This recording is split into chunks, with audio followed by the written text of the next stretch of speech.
At 63, I'd been a widow for a decade, yet deep down, something was stirring.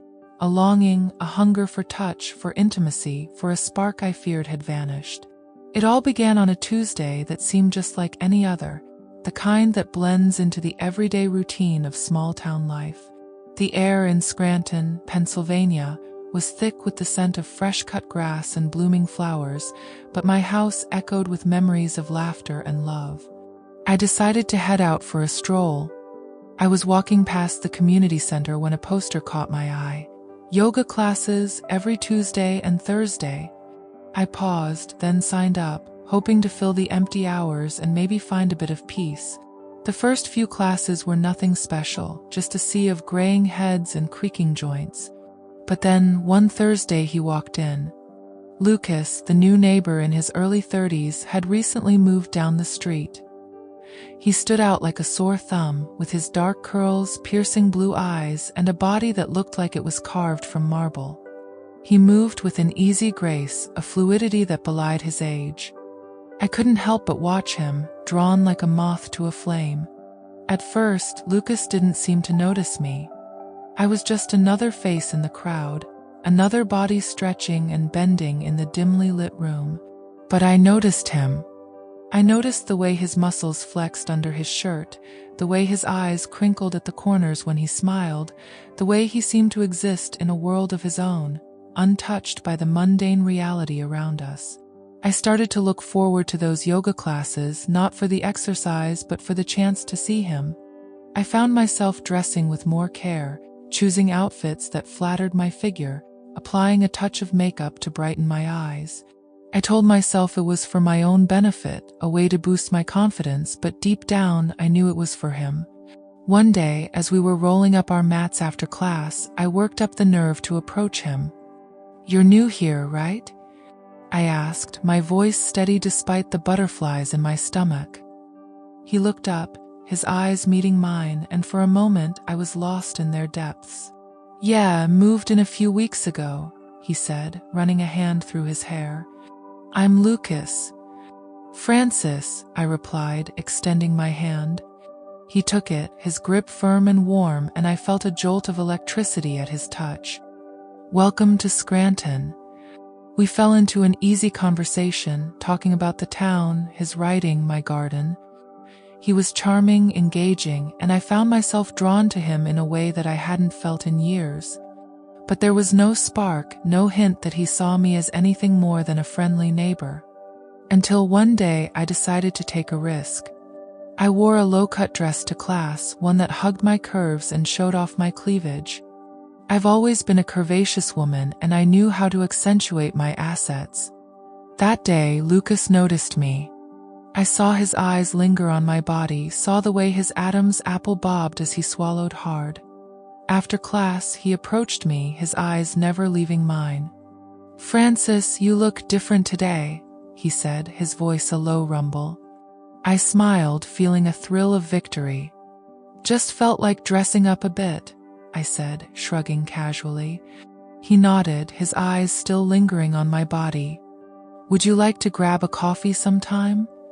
he asked, his voice barely above a whisper. My heart skipped a beat. "I'd love to," I replied, trying to keep the excitement out of my voice. We agreed to meet the next day at the local cafe, the one with the outdoor seating that overlooked the town square. I spent the evening in a whirlwind of nerves, agonizing over what to wear, how to do my hair, and what to say. This was my chance to show him that I was more than just the woman who lived next door. The cafe was bustling when we met, the chatter of the patrons mixing with the clinking of spoons against ceramic mugs. Lucas looked even more handsome than he had in class, his eyes bright in the afternoon sun. We ordered our drinks and found a quiet table in the corner. As we talked, I felt the tension between us growing. It was palpable, a silent symphony playing just beneath the surface of our conversation. His eyes kept drifting to my neckline, and I knew he was thinking about it. I leaned in closer, letting him catch a whiff of my perfume, a sweet scent that had always been a favorite of my late husband. "Your garden must be beautiful," Lucas said, his gaze flicking up to meet mine. I see you out there all the time, tending to it. It's my pride and joy, I said, smiling. Maybe I could show it to you sometime? He took a sip of his coffee, his eyes never leaving mine. I'd like that, he murmured. The conversation flowed easily, but it was the pauses between words that spoke the loudest. The way his hand brushed against mine as he reached for the sugar, the way our knees touched under the table, the lingering glances that held a promise of something more. As the afternoon grew late, the cafe emptied out, and the sun dipped low in the sky, casting a warm glow over everything. I should get home, Lucas said, his voice heavy with reluctance. But I had a really nice time. Me too, I said, trying not to sound too eager. Thank you for the coffee. He stood up, his hand reaching out to help me. As I took it, our eyes locked, and for a moment I thought he might lean in for a kiss. But instead, he gave my hand a gentle squeeze and said, "It's my pleasure, Francis. I'll see you at yoga tomorrow." I nodded, feeling the heat of his hand linger even after he'd let go. "See you then," I murmured, watching as he walked away. Over the next few weeks, our meetings grew more frequent. We'd see each other at yoga, exchange pleasantries, and then find ourselves lingering outside the community center, talking about everything and nothing. The tension grew, a delicious anticipation that had me tossing and turning in bed at night, my thoughts consumed by his touch, his smile, the way he said my name. One evening, as I was tending to my garden, Lucas stopped by. "I've been meaning to see this masterpiece," he said, a teasing smile playing on his lips. I blushed, feeling self-conscious under his gaze. "It's just a few flowers," I said, gesturing to the beds of roses and lavender that surrounded us. Lucas's eyes traveled over the garden, but his attention remained fixed on me. "It's beautiful," he murmured. "You have a real talent." We walked along the winding path, and as the sun dipped lower, the shadows grew longer. I could feel his presence, his warmth, just a breath away. "Thank you," I said, my voice barely audible. Then, without warning, he stepped closer, his hand reaching out to brush a stray hair from my cheek. His touch was feather-light, but it sent a shiver down my spine. I looked up at him, my heart racing. "Francis," he whispered, and I knew what was coming. Or at least I thought I did. I felt my cheeks flush as I anticipated the moment, my eyes fluttering closed. "Lucas," I started to protest weakly, but he silenced me with a finger to my lips. "Sure," he said, his eyes searching mine. I could feel his breath on my face, and I braced myself for the kiss that seemed inevitable. But instead, he gently pulled away, his hand carefully extracting something from my hair. "There's a bee in your hair," he explained softly. I opened my eyes, blinking in surprise and disappointment. "A bee?" I had been preparing for a kiss, my heart pounding in my chest, and all he wanted to do was remove a bee from my hair. I felt a pang of embarrassment, realizing I had misread the situation. I tried to hide my disappointment, forcing a small smile. "Oh, thank you," I murmured, looking away to hide the blush that still lingered on my cheeks. He held the tiny creature between his thumb and forefinger, examining it with a gentle curiosity before setting it free. "Thank you," I breathed, the air thick with the scent of blooming flowers and the electricity between us. He grinned, a boyish charm lighting up his face. "It's the least I could do for the woman who keeps the whole town in bloom," he said, his voice low and husky. The tension grew, our bodies so close that the air between us seemed to crackle. "I've got to go," Lucas said, breaking the silence. "I need to grab some groceries before the store closes." My heart sank. Just as I had allowed myself to believe that we were on the cusp of something, reality came crashing back down. "Oh, of course," I said, trying to keep the disappointment out of my voice. "See you then." He nodded, a hint of a smile playing at the corners of his mouth. "Looking forward to it," he said, before turning to leave. As he walked away, I watched his retreating figure, the way his jeans hugged his hips and the muscles in his back flexed with each step. I felt a sudden yearning, a desperate need to feel his arms around me, to taste his lips, to be young again and not bound by the constraints of age and propriety. The night stretched ahead of me, long and empty. I retreated into the house, the walls closing in around me like the bars of a cage. In the kitchen, I made myself a cup of tea, the warmth doing little to dispel the chill that had settled into my bones. But as the stars began to emerge in the night sky, my mind was elsewhere, replaying every moment with Lucas, the way he looked at me, the way he made me feel alive again. And as the crickets sang their evening lullaby, I found myself hoping that tomorrow would be different. That maybe, just maybe, the bee wouldn't be the only thing he'd want to remove from my hair. The next day, I waited with bated breath for our next encounter. Yoga class was a blur, my eyes searching for him amidst the sea of mats. And when I finally saw him, my heart skipped a beat. He looked over, his gaze lingering on me, a question in his eyes that I didn't dare answer. After class, as we were rolling up our mats, he leaned in close, his voice a whisper in my ear. "Would you like to come over tonight?" I nodded, the words caught in my throat, a mix of excitement and nerves. "Yes," I managed to croak out. His smile was warm, genuine. "Great. Say, around 7. I nodded again, unable to speak, and watched as he walked out the door, leaving me in a whirlwind of anticipation. The hours ticked by like molasses, each minute feeling like an eternity. I picked out an outfit that was both elegant and alluring, something that screamed, "I'm still here, I'm still alive," without being too overt. I applied my makeup with a trembling hand, hoping it didn't betray my nerves. When I arrived at his house, my heart was racing. The porch light was on, casting a soft glow over the front steps. I took a deep breath, my hand hovering over the doorbell. Before I could press it, the door swung open, and there he was, looking more handsome than ever in a simple button-down shirt and jeans that hugged his muscular thighs. He stepped aside and I entered, my eyes taking in the warm, inviting space.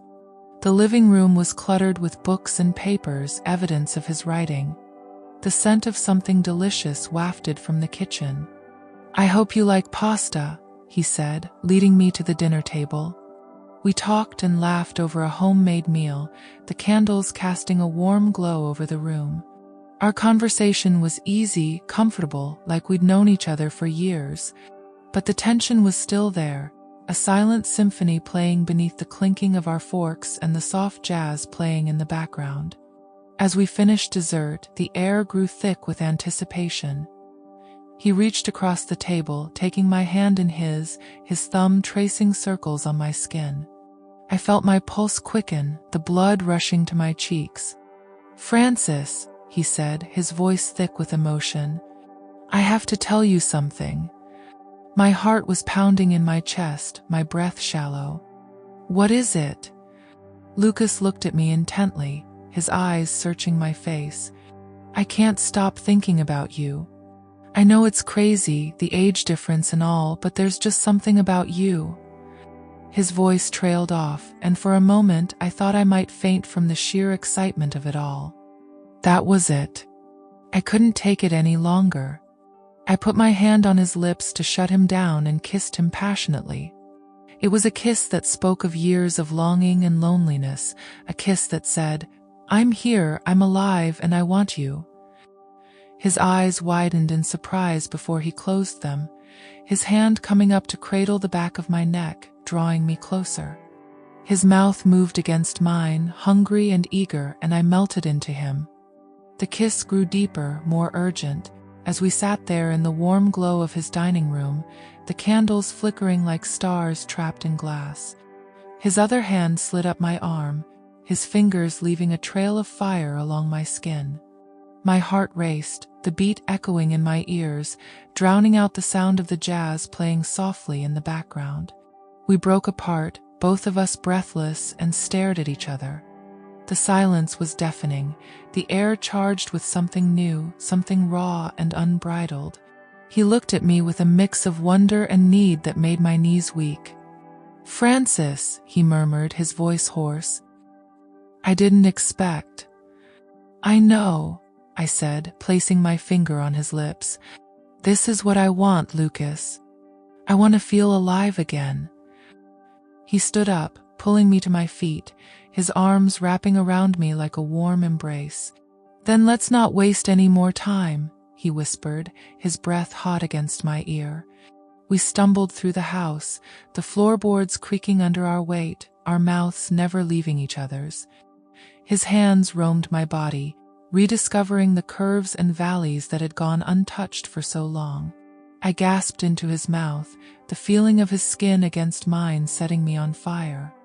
We reached the bedroom, and he pushed me gently against the door, his hands moving to the zipper of my dress.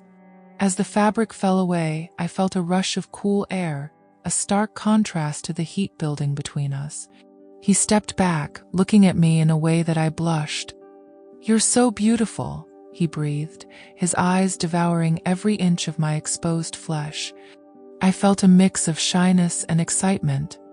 "Thank you," I murmured, reaching up to unbutton his shirt.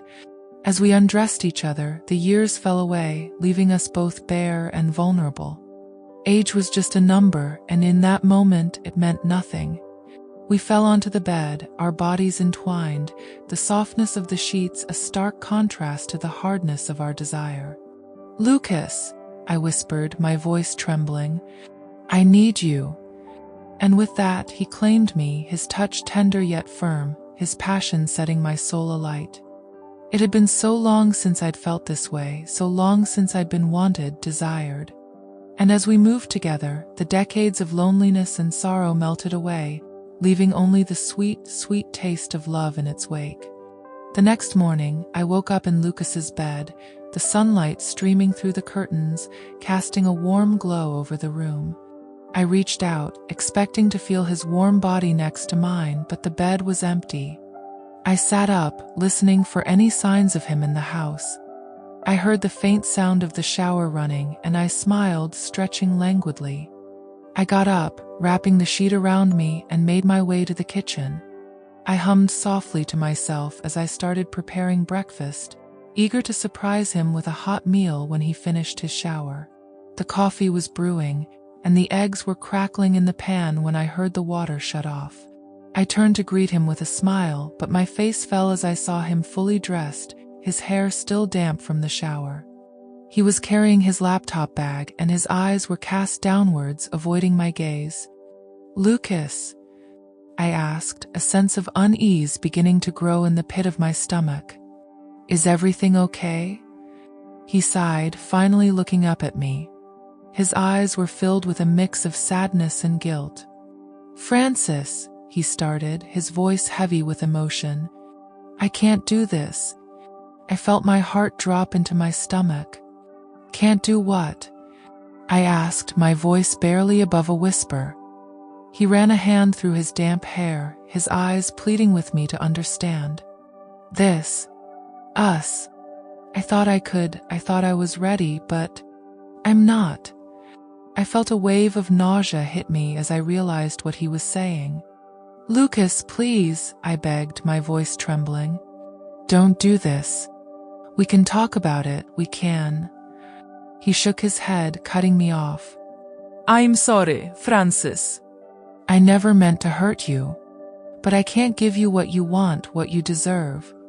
I'm not ready for this." I felt hot tears sting my eyes as I looked at him, my heart breaking into a million pieces. "So that's it?" I asked, my voice barely audible. "You're just going to throw away what we have?" He looked at me, his eyes filled with pain. "I'm sorry, Francis. I truly am. But I can't be what you need me to be. I thought I could, but I can't." With that, he turned and walked out the door, leaving me standing alone in his kitchen, the smell of burning eggs filling the air. I sank down onto the cold tile floor, the sobs racking my body as the reality of what had just happened sank in. In the days that followed, Lucas avoided me. He didn't come to yoga, didn't answer my calls, didn't even look at me when we passed each other on the street. It was as if I was a ghost, a specter from his past that he wanted to forget. And so, I was left to pick up the pieces of my shattered heart, to try and move on with my life as best as I could. It was hard, so hard, but I did it. I had to. Because at the end of the day, I was still here. I was still alive. And I deserved more than a man who couldn't love me the way I deserved to be loved.